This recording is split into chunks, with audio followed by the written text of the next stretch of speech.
Hey, how's it going, everyone? How you guys doing tonight, today, wherever you're from in this beautiful world?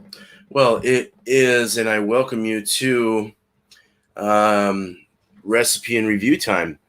I have recently kind of thought about possibly adding up anyone that would like to go over a recipe with me with their Beersmith software if they have it. And if they want to review it, just let me know and we can arrange that for you to have the link. Probably not more than 2 to 3 people at a time because it'll take forever. But one actually takes about close to 40 minutes.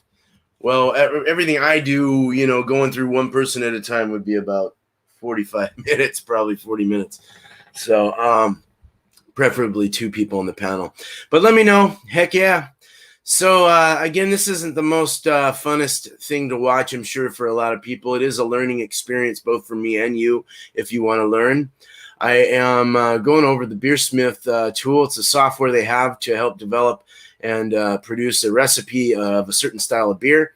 And tonight we're going to go over the wild ale. And the wild ale can have several, you can use pretty much, I mean, honestly, they seem to have a lot lighter body style, so probably a lighter beer would be more preferable. Like tonight, I'm gonna do a base of a blonde ale. I figured that would be light enough, crispy enough, have a little less bitterness, and it would allow it to work in the wild yeast and stuff like that into it in the fermentation. So it might work well with the blonde ale. We'll see. But when you go to when you go to beersmithing and look up wild, it gives you wild specialty beers, and it gives you a huge range. So basically, a wild can be anything that you want it to be. It could be a brown if you want. Oud Bruin is in there. It's like a brown sour, and people get a lot of times everyone will get it confused with the sour, which they do tend to be sour at times, but it's not from lactic acid. It's from 3 different types of injected bugs that are good for your beer that make it wild, and that would be Pediococcus, Brettanomyces, and Lactobacillus. So, and that's more of like a yogurty sour like feel. Where Brett, yeah, we'll go over that. I'm confusing the shit out of myself right now, but hey Arcade, how you doing, John? All right, good to see you guys. Thank you. Let me get this all off of here. We'll leave that up for now. Okay. So it's not going to be exciting. Maybe after we'll have a little fun. I want to kind of keep this within an hour anyway. So it'll probably, if I have another person on here, we could probably make it a 2-hour live. But for now, we're going to work on wilds. I had 2 in the fridge, figured I'd do them. And they're actually pretty easy to find in my area, in my locale. My bottle shop really loves them. So one of them anyway. But they're really fun and interesting to learn about. They get really confused. They're kind of like the pale and the IPA. Pale and the IPA have like overlap on their IBUs, or their bitterness units. They overlap and they make it really confusing to tell with the higher end of a pale ales with an IPA. So sours and wilds also do that. They kind of overlap. They, as far as like their flavors and their sour appeal. The one I had earlier that I just put up was sour, but it was more of a tangy. It was not. It was probably more on the lines of more like a Goza or something like that. A little more sweeter. That honey, that oak really comes through. Very nice. So a little bit of info. Let's see. I got an itch. So they're basically wild because of a wild yeast or a certain kind of uncontrolled typical microflora, or bugs as they call them. These microflora can replace the brewer's yeast or use an addition to a preferred yeast that you want to use. You can do an open fermentation with no lid, nothing. It's how they used to do it. All beers back in the day were all wild. So you do risk the wrong bugs getting in there and screwing up your beer, so you got to be really careful. It's not an actual requirement that the wild fermenting strain be derived from the actual wild. It can come from a pure culture of some particular bug, such as lactobacillus or lacto. It's more of like a yogurty, gives you a yogurty appeal to it. Pediococcus, pedio is that barnyardy, and the Brettanomyces the same barnyardy foot and crazy funky odors and stuff and flavors. Band-Aidy might come out of it. But it has to be inoculated by at least one of these wild strains for it to become a wild ale. If you put a wild strain into a sour, I think you would still have to consider that. Well, you could call it a hybrid sour wild, but I don't know. It's a wild because you inoculate it with one of these three bugs, if you want to call them. You can do a wild open fermentation. It collects all the crazy microbiota from the air, but you cheat. You can cheat if you can do it wild, but you basically you can cheat nowadays because there's already cultures that are pre-made for you, ready to go. So, yeah, pretty much. Okay. So these are confused with the sour because there are some cultures that create a sharp acidity, giving it that sour effect, while others create a mild tartness and secondary flavors. I didn't say that right. While others create a mild tartness and secondary flavors. Some produce no sour at all. Sometimes it's not the bugs you're using, but it depends on how the bug is working with other ingredients in the wort, which is really interesting. If you want tart without the funk, you would use lacto. Although it can produce some light funkiness, it's known for its ability to produce bright, sharp lactic acidity. If you want the funk, you would use Brett or Pedio. Lactobacillus can do it in a week what Pediococcus does in a year. As far as souring up your beers, getting it going. An active culture pitched into minimally hopped wort without competition and held warm can produce enough lactic acid to sour a beer in less than a day. That is very interesting. So you don't have to sit around and wait for it to do its thing. Sunfish, what's going on, man? Modern wild ales came about from traditional sour styles like lambic, Flanders Reds, or Ode Bruins. These types of beers themselves also came from older beers that were wild or sour because there was no choice. All beers back in the day used to be wild, like I said. Until the isolation of specific strains of yeast and improvements in cleaning and sanitization took place. So kind of gave it a more cleaner feel to the beer. Wasn't as old and wild. A lot of people do want that wildness too. So I actually wouldn't mind doing a beer that actually has no lid and just let it totally do its thing, you know. That'd be kind of fun. It'd be a fun experimentation. All wild ales produce lactic, acetic, and other acids that range from noticeable to, wow, that's sour. They also share a funky flavor as well, like hay, horse blanket, or barnyard from the Brett and Pedio, as well as a fruity, grape or plum, and smoky phenols and buttery notes from diacetyl. It seems that you can use any style, I imagine. I mean, I went with the blonde, like I said. I figured it was a light, crispy American. This could be an American wild. I don't know. I'm going to go ahead and create a blonde base. We'll pitch it in with some Brett, and as well as the common yeast used for the style, more of an American yeast, something like that. And it's crazy because I'll go over that. Hold on. There's just something I was thinking about, but I might be fishy. So anyway, let's make a beer. We're gonna make a blonde. I got this information from craftbeer.com. It's a blonde-ale, and it's also got it from byo.com. American Blonde Ale style profile. It's a very simple recipe. It's basically you can use an ale or a lager yeast for this. But we're gonna use an ale yeast. Hey Ronnie, how you doing, man? Cheers, bro. So this thing's pretty light. It's got 3 to 7 SRMs.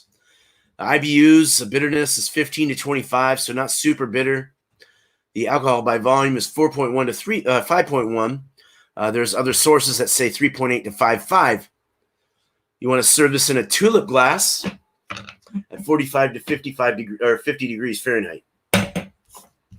That's as best a tulip glass as I can find. The appearance, strata light amber. This is information from craftbeer.com. Clarity is brilliant to slight haze. Carbonation is medium to fast, rising bubbles. The flavor and aroma. The alcohol is not detectable to mild. Hops are low to medium low, present but not dominant. The malt is light malt sweetness. Bready, toasty, biscuity, and wheat are possible as well if you wanted to add those to it. The esters, you can have fruity esters, very slight ones. It's okay. It's acceptable, but it's not predominant. And there should be no phenols. It's not common. So sensations, the body is soft. The carbonation's medium to high. Finish length, short. Attenuation, medium high. Of course, this is without the Brett added, so we're not going wild yet. This is just the blonde. Hops you want to use are Willamette, they say, is the choice. Again, you're trying to keep it in a low percentage of IBUs, on the lower side. Malt should be American Two-Row Pale, a light crystal. You can use some toasty and some wheat. Water varies. And the yeast is a lager or ale, like I said. You want to have a simple malt bill. It's basically the perfect way to brew this beer. You want it simple. A nice, simple malt bill. Basically, you can use Two-Row Pale malt and maybe 20 caramel 20. That seems to be all right. It says to avoid Pilsner or British malts, and you want to mash in at 152 degrees Fahrenheit for a middle off-the-road type body. You can use a little wheat, light-colored crystal malt, or toasty malts in some small proportions. All right, so I mentioned the bitterness unit and the gravity unit ratio, and this should be a 0.3 to a 0.6. If you're using a lower attenuating yeast, meaning the attenuation, meaning how fast it eats, the rapidness of how fast it eats, when you first pitch that yeast, or a lot of crystal malt, if you're using a lot of crystal malt or a lower attenuating, a slower eating yeast, you will want to calculate the BUG on the higher side towards 0.6 for balance. If you're using a higher attenuating yeast, something that eats quicker and faster and more heartier, and with fewer fermentable sugars from specialty malts, so you're just using Two-Row and maybe a caramel 20, you'll go towards the lower end of the scale, the BUGU scale, which is 0.3. So that's all about balance, keeping it right. Hops, you want to avoid using pungent varieties such as Centennial, Columbus, or Simcoe, even just for bittering. And the yeast, it's important not to leave too much residual sweetness in the beer. It tends to have a negative impact on drinkability. Use a clean, moderately attenuating yeast, kind of an in-between yeast, such as Y yeast 1056, American ale yeast, White Labs, California ale yeast, or you can use the East Coast, White Labs East Coast ale yeast. They also have a White Labs California Ale 5 or a Y yeast 1272 American Ale 2. Hey, cheers, Brian. How you doing, man? Make sure you oxygenate well and pitch an appropriate amount of clean, healthy yeast. This will give it a clean American pub style profile it needs. All right, so we're gonna build a blonde, and then we're gonna throw in some Brett, and we're gonna make this blonde wild.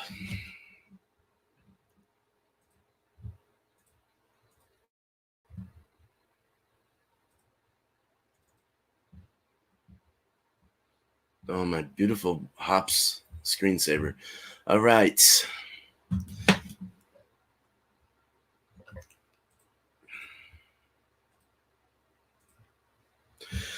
So we'll call it's beer time. Of course. American Wild Ale. Beer man?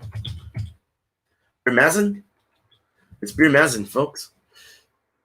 Get the 15. I need the 15 in there. Oh, that's why it says that all the time. So I got to change this to 10. 60 minutes, 72% efficiency. Estimated pre-boil, 10.92 gallons. We want to go with a blonde ale. A little about the blonde here real quick again.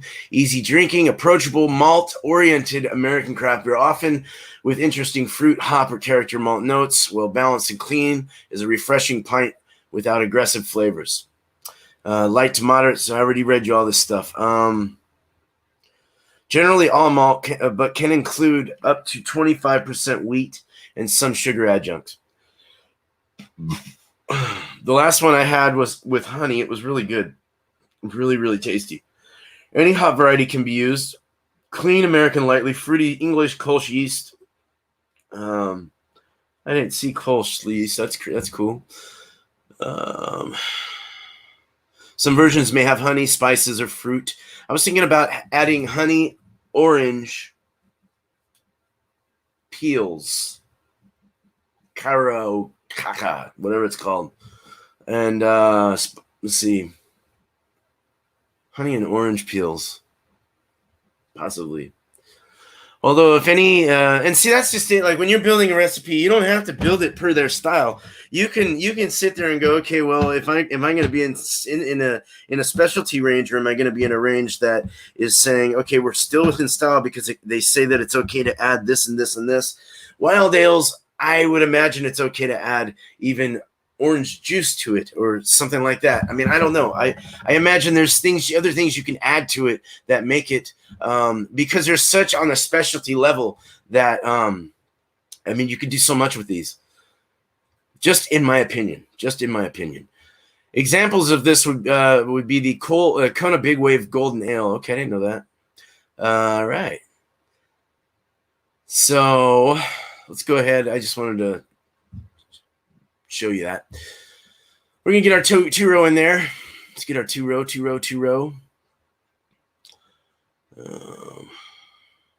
The actual honey I'm adding, not honey malt.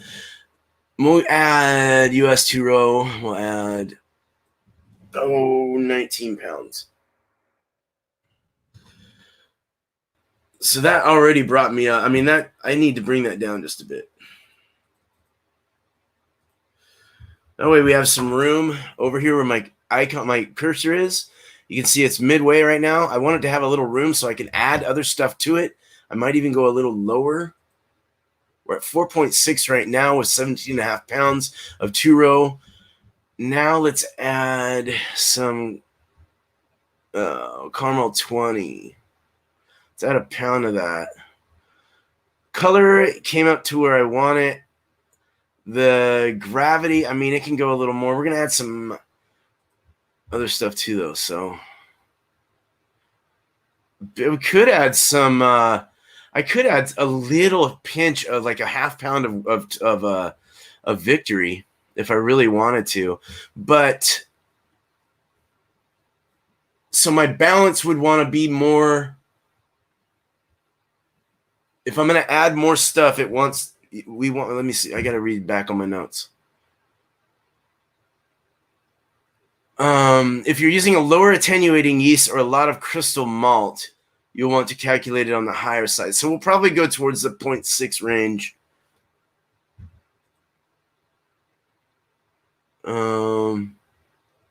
With fewer, okay, yeah. We'll go towards the 0.6 range on the BUGU.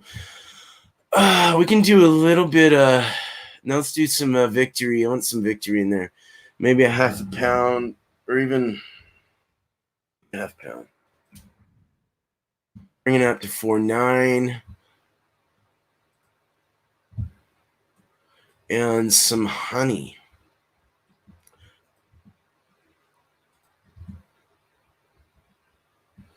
Orange honey. Oh yeah, honey is fermentable. Let's add clover honey. We'll add primary, using the primary. No. Okay. I don't know, pound? I don't know. That brought that up to a 5.4. And let's see. So, I mean, we've got a pretty good. It's on the higher range, and it looks pretty damn balanced. I'm going to keep it there. Bitterness. Hops. Let's use Willamette.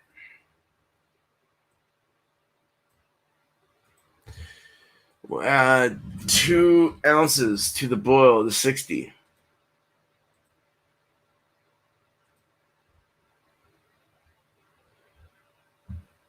And maybe a 30 or a 20. Let's do a 20-minute. We'll add more. We'll single hop it at Willamette. We could even let's actually add Cascade.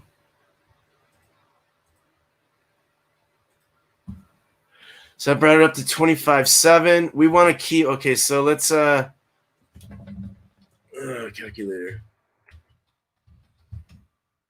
Here's my calculator.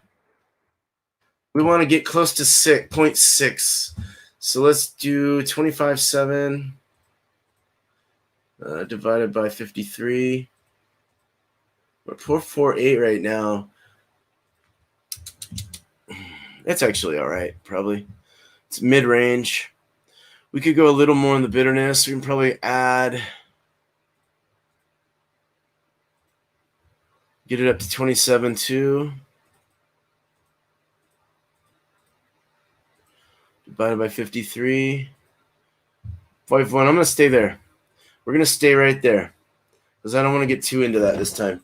And we're at 10-gallon batch. 61.4% efficiency. Oh, that's because I have to change this.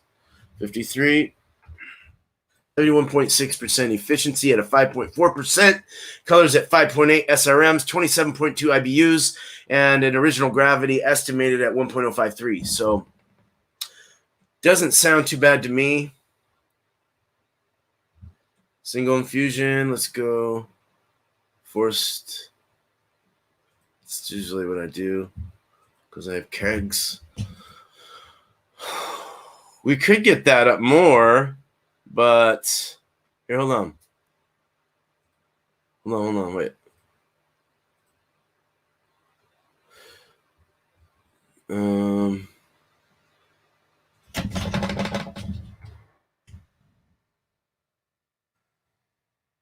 27.1 divided by 54.5. I'll stick with that. So that's good.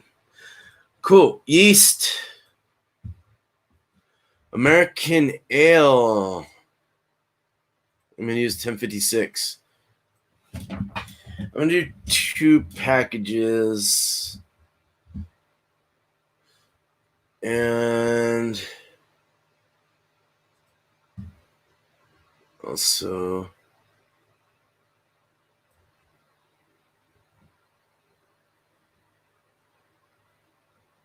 okay, now see, I'm confused now. There's all these different kinds of Brettanomyces.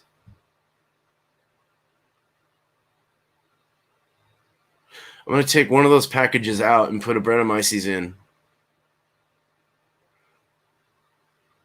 Classic strain used in secondary fermentation for Belgian. Hold on, I'm just trying to look. Flavor, pineapple, fruity pineapple-like aroma. That sounds good.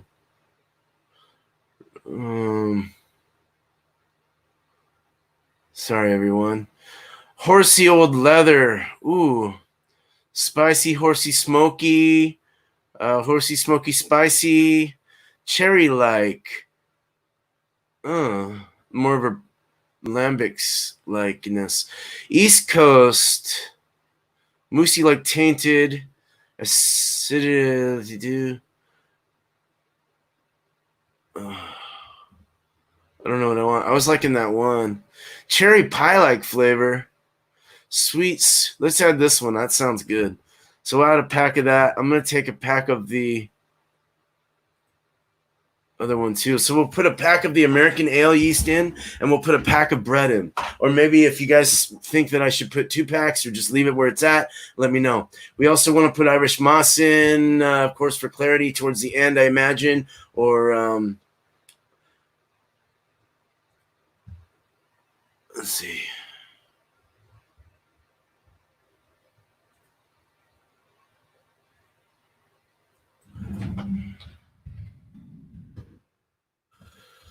Yeah, I'm good with that. It's good. Now, I want to see something real quick.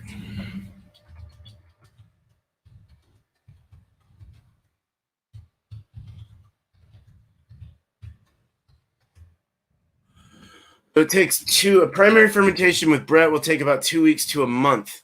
Monitor your gravity to determine when fermentation is complete. You will not notice much tartness as a result. However, you may notice a minimal amount of acetic acid tartness produced during long aging periods. Okay, I just wanted to see what that was all about. So we're going to stop there. Something to go back to, definitely. I even want to do a blonde ale on its own. That sounds kind of good. But cool. So that's it. That's a blonde ale in a nutshell. You're adding the Brett. The Brett's gonna take a little longer in the fermentation to get that sour, acidic like flavors and barnyard stuff coming out of it. That. I guess it takes a little longer to do. I've never brewed one of these before, so learning lesson for me, learning lesson for you. Please educate me if I've said anything wrong here.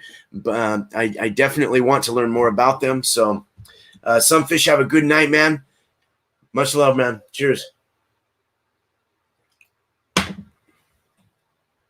Make you a sandwich.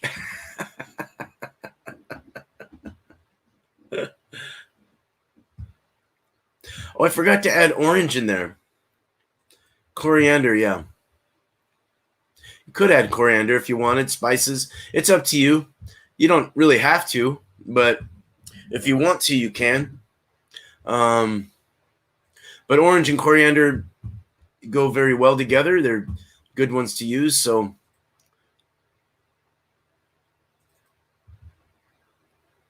let me go back to that. Sorry.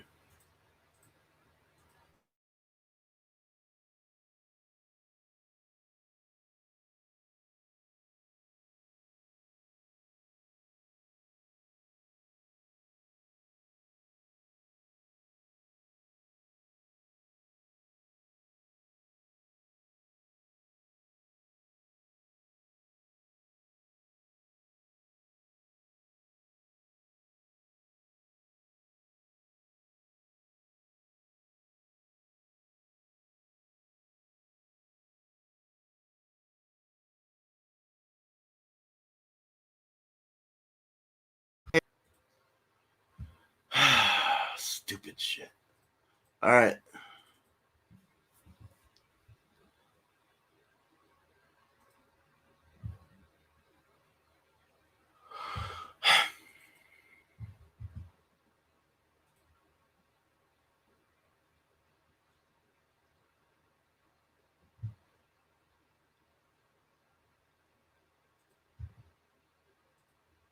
Coriander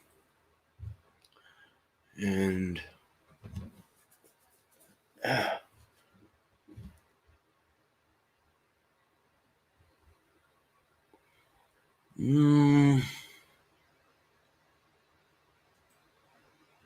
orange peel. Yeah. Cool. Thanks, Brian. Okay, so cool. What's that?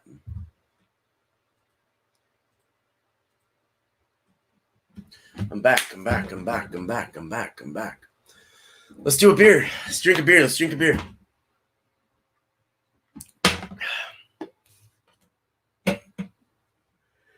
Yeah, it said, I mean, from what I was reading, you don't have to, you can add whatever you want, man. You want to add some cherries to it, add some cherries, whatever you want to flavor it with. I mean, it's all within a specialty range. So, I mean, there's so many things you can add to these. A lot of the ones I saw were with honey, definitely barrel aged for a certain amount of time, especially with the bread in there. They want to build up that lactic acid there. Well, so that's where the sours and the wilds kind of come in hand. So they're not really considered a sour ale, but because of the fact that you're not actually adding lactic acid to it. Am I right? I don't know. Help me. Help me now. Help me.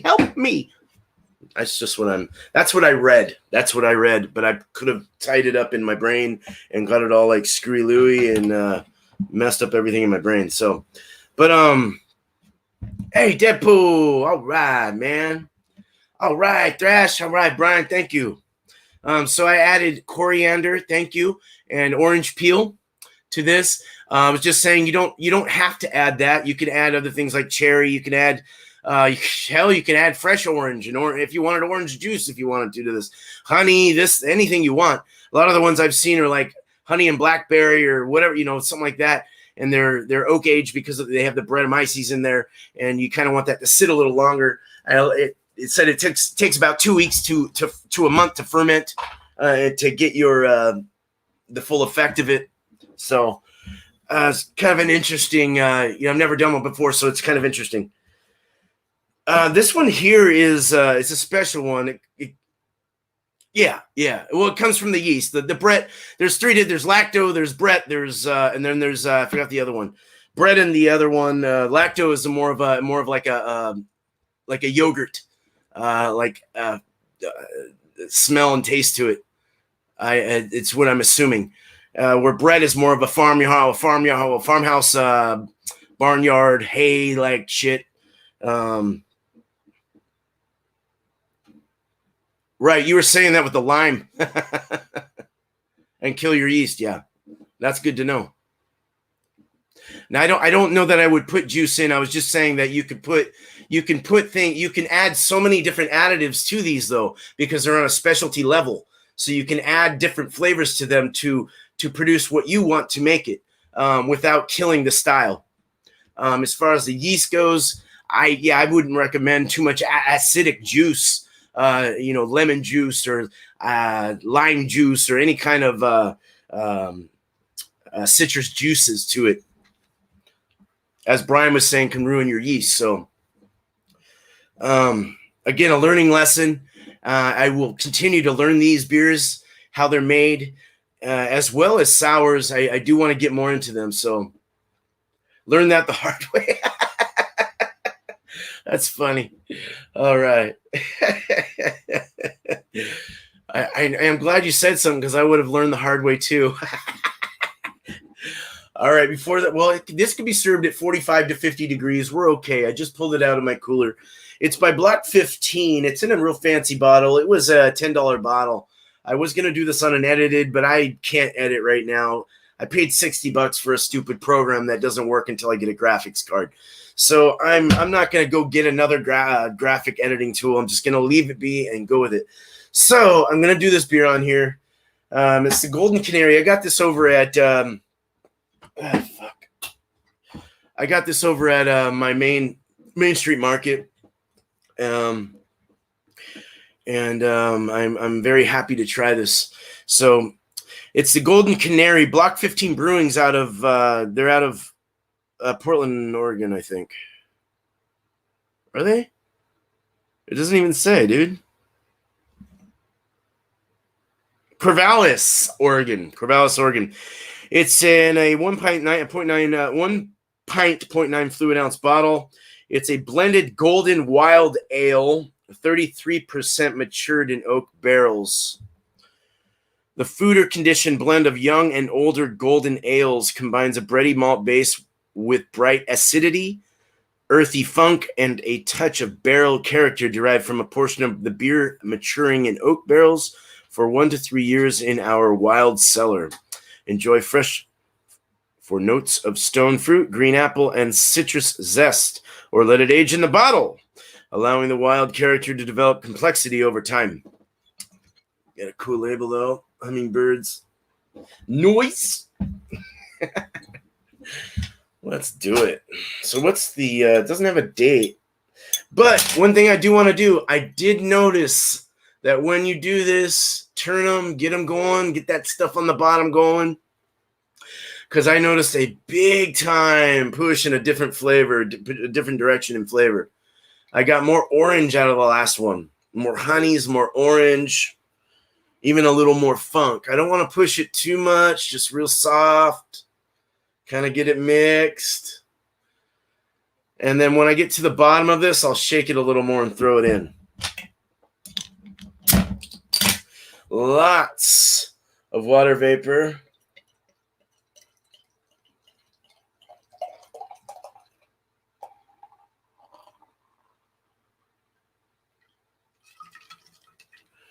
Heady as could be. Holy crap, dude. Retention is medium to high, they say in these. It seems like it's okay. It's better than a sour. Get a little of that yeast mixed in there. So we have about a little over a 2-finger head. Oh, it's very lemon. You get the coriander coming out of this. Very lemony. It's got like a wheat malt, like a grainy malt coming out of this. Very biscuity, very grainy. Even some corn adjuncts in there, I think. Not barnyardy. It does have kind of a lemon zesty kind of flavor, smell to it. White head, sweet in my nose, very citrusy. Yeah, very, like even a slight. I don't know that. It's very nice, very nice. I like it. White head, little pebbly, little rocky pebbly, but at the same time kind of firm and frothy. It looks like a lemon meringue pie. It's very hazy. It's lemon in color, and it does have some suspended yeast in there, as well as other particles. Not moving around too much, though. It is a fast rising bubble, which is all within character. Awesome. Love it. Let's go ahead and taste it.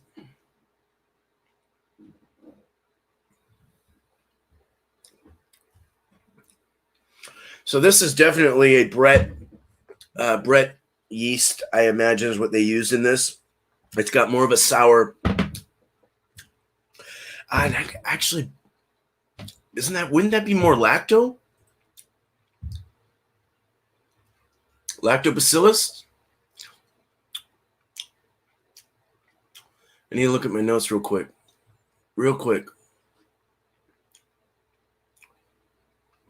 Cheers.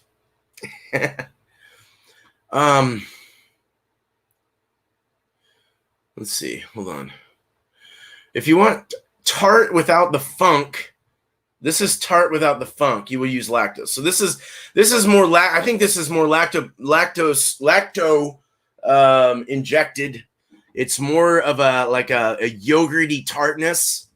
It's very smooth. It's got a creamy, crisp feel to it. Very nice body in there. A good medium, light to medium body with a nice crisp and somewhat thick mouthfeel. It's kind of I don't know. It's got that thickness, that tartness to is really kicking my butt. It's good though. It's got a sweetness. It almost has like a apple cider vinegar, but not so much the apples. More of a like a lemon and a cider together in a vinegar or something like that. It's very, very interesting. Very punchy on the very accelerated with the carbonation. Rings back, it just like boom, like pushes this crazy kind of like a tart, like you're eating the outer part of a lemon head before you get to the sweet part. Same exact feeling. Not real candy-like though, not candy-like, but very, very good. And a longer finish, which is actually another thing that I read was up to par with these types of beers. So a little longer finish. This beer was made very well. It's got a nice woody appeal to it, a little charm of wood in there. I like that. Very woody, actually. It's got that nice oak barrel flavor in there. It's not super bad. You don't get a whole lot of it because that tartness really takes over, as well as the flavors, though. The malts, the flavors, everything is well-rounded, balanced. It's really up to par with what the style is, and I have to give it nothing more than 2 thumbs up. It is 5 hops out of 5 hops. 5 out of 5 hops for sure, in my opinion. It's very delicious. I would buy this again. It's a fun sip. It's lighter. It's only 6. What was it again? Oh, it's 7%. So not too bad. And I think the percentages can go up based on what style you're brewing, as of course they can go up per the style you're brewing as a wild ale and making a wild ale. I mean, you could make a brown ale a wild ale if you wanted to. Just depends on the kinds of bugs you're putting into it. So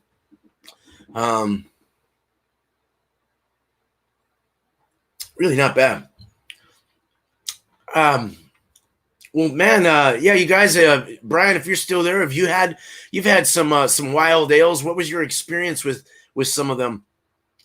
I think next week I'm going, if you have the Beersmith program, or if you have a program that you use of your own and a beer to go with the style you're brewing, I think next week would be a good idea to introduce other people on the panel.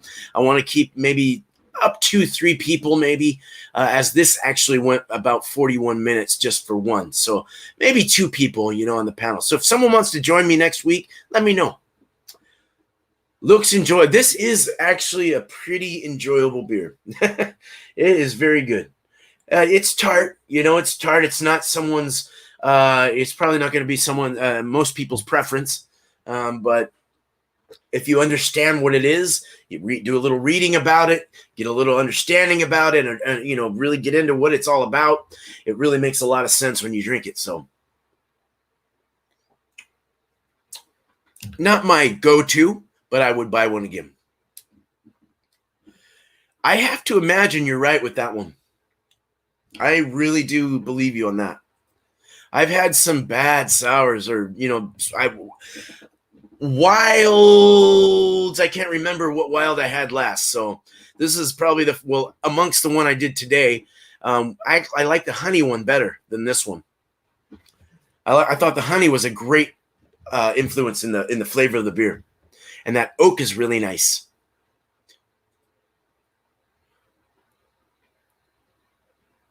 More good than bad. Nice, man. They have kind of an old feel to them, right? Like an old school, old history, kind of feel. They're an older, for the most part, they're an older beer. They were, that's how, like I said earlier in my description of it all, all beers were made wild. So it's kind of cool to have this kind of historic beer go down your mouth and taste, it's kind of fun.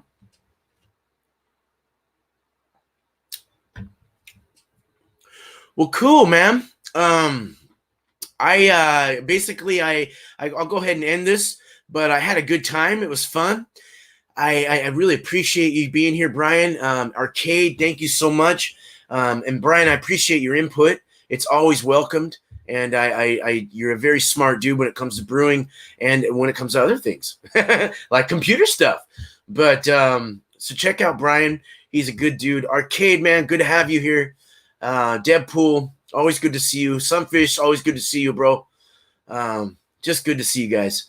And can't leave out John Brooks. Thank you so much for being the first and hitting that like. I'm definitely gonna kind of give you a little rundown. I'm only going 3 days a week now, and 1 day on bumpy roads. So Monday I have the weekends off. Saturday, Sunday, I just jump on and maybe see who's going live. But Monday, I'll do the Multi Mondays. I try to jump on that. I love that. Go to Bumpy Road Brewery, and I'll share his stuff out on my community as well. When I go, he starts at 5 o'clock. Everything starts at 5 all the way across the board, all Monday through Friday. And then Tuesday is my beer and cheese, 5 o'clock, so on. Wednesday, today, recipe and beer. Every week I'll do a different beer. I think next week I might get into, I'm thinking the sours might be good or something like that. Since we'll be close to this, and we'll do sours because I kind of want to learn more about these. So no problem, bro. What's that, man? No problem, dude. No problem. And then Thursday I do beer and jerky tomorrow. So follow me up with that if you want to come on up. Just bring a beer and jerky of your choice and let me know. I can Instagram you, I can messenger you on Facebook, or I can email you the link. Everyone in the back end where we usually go always gets it. So, and then Friday, of course, is beer Friday. It's always beer Friday. It's always beer day for me. Is Food Friday with Alex Beermaster. So I like to go on there. Some great guys in the back. I love you guys, man. You guys are awesome. And my love goes out to Drunken One right now, as well as Whiskey. You guys, I'm not going to say what happened, but just my heart goes out to you guys. So much love. You guys have a wonderful night, day, wherever you're from in this fucking beautiful world. And thank you so much for joining me. I'm going to jump on over at the, let's see real quick. I want to get this right. 1 second. Bear with me. I am, one sec. Oh, where is it? Well, I'm going to jump over somewhere. I forgot. What's the ABV? I got lost right there. I forgot his. I'm stupid. Never mind me. Just I can't find it. So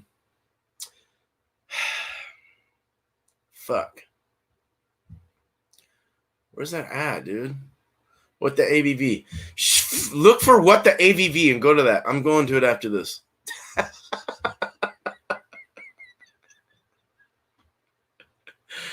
Oh my god, dude. Hold on, I'm all in a rut right now.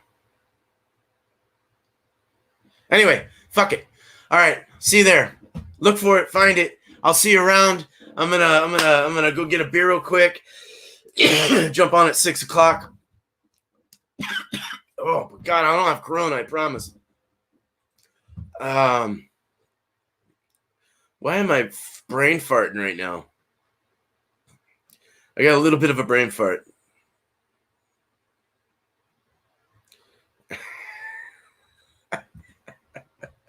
Anyway, take it easy. All right, cheers. I'm out. Bye now.